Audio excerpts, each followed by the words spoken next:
Hi guys, అందరూ ఎలా ఉన్నారు? ఈరోజు మనం చేసుకోబోయే రెసిపీ ఫ్లఫీ ఆమ్లెట్. దానికి 2 ఎగ్స్ తీసుకుని ఎల్లో సపరేట్ చేసేసి వైట్ని మాత్రమే బాగా బీట్ చేసుకోండి. ఒక 10 మినిట్స్ అన్న బీట్ చేయాలి ఫ్రెండ్స్. అప్పుడు ఈ కన్సిస్టెన్సీలోకి వస్తుంది. ఇంకా బీట్ చేయాలి.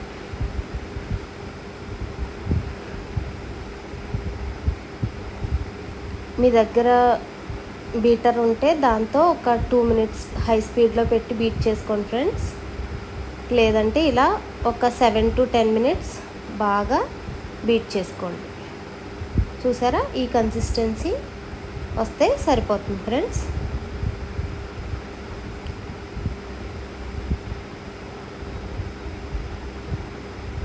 ఇప్పుడు దీంట్లోకి ఎల్లో కూడా యాడ్ చేసుకుని ఒకసారి కలిపేసుకోండి. బాగా ఎక్కువ బీట్ చేయక్కర్లేదు ఫ్రెండ్స్. ఒకసారి అలా కలుపుకుంటే సరిపోతుంది. ఇలా కలుపుకుని పక్కకు పెట్టుకుని ఇప్పుడు ఒక ప్యాన్ తీసుకోండి. స్టవ్ మీ సిమ్లో పెట్టుకోండి ఫ్రెండ్స్. ప్యాన్ హీట్ అయ్యాక ఒక 1/2 టేబుల్ స్పూన్ ఆయిల్ యాడ్ చేసుకోండి. ప్యాన్ అంతటికి ఈవెన్గా ఆయిల్ని స్ప్రెడ్ చేసుకోండి.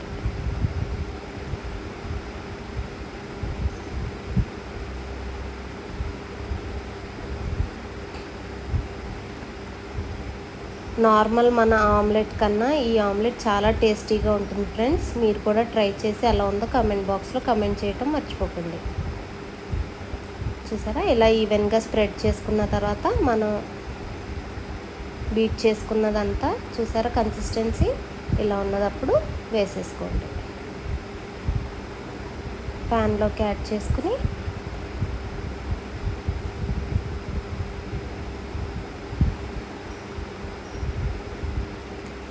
ఫ్లేమ్ని మీడియంలో పెట్టుకోండి ఫ్రెండ్స్.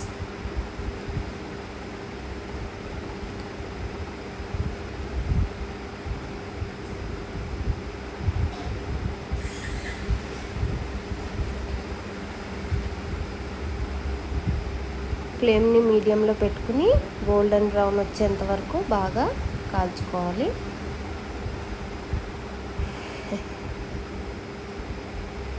ఇప్పుడు ఒక 1/2 టేబుల్ స్పూన్ గీ తీసుకుని దాన్ని ఆమ్లెట్ చుట్టూరు ఒక్కొక్క డ్రాప్ వేసుకోండి ఫ్రెండ్స్. దీనివల్ల ఎక్స్ట్రా టేస్ట్ యాడ్ అవుతుంది. పిల్లలు కూడా చాలా ఇష్టంగా తింటారు ఫ్రెండ్స్. ట్రై చేసి చూడండి.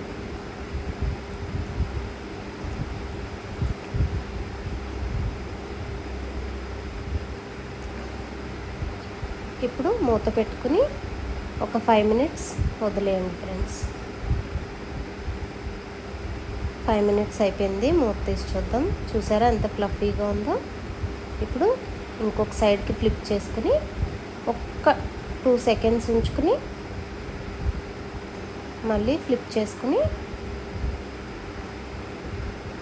దాని మీద మీకు పెప్పర్ కావాలంటే పెప్పరు, సాల్ట్ అండ్ మిర్చి కావాలంటే అది యాడ్ చేసుకుని సర్వింగ్ ప్లేట్లోకి తీసుకోండి. చూసారా, నేను కొద్దిగా ఉప్పు కారం యాడ్ చేసుకున్నాను ఫ్రెండ్స్. అంతే, మన ఫ్లఫీ ఆమ్లెట్ రెడీ అయిపోయింది. ఈ వీడియో కనుక మీకు నచ్చినట్లయితే లైక్ చేయండి, షేర్ చేయండి, సబ్స్క్రైబ్ చేయడం మర్చిపోకండి. మరో మంచి వీడియోతో మీ ముందుకు మళ్ళీ వస్తాను. బాయ్.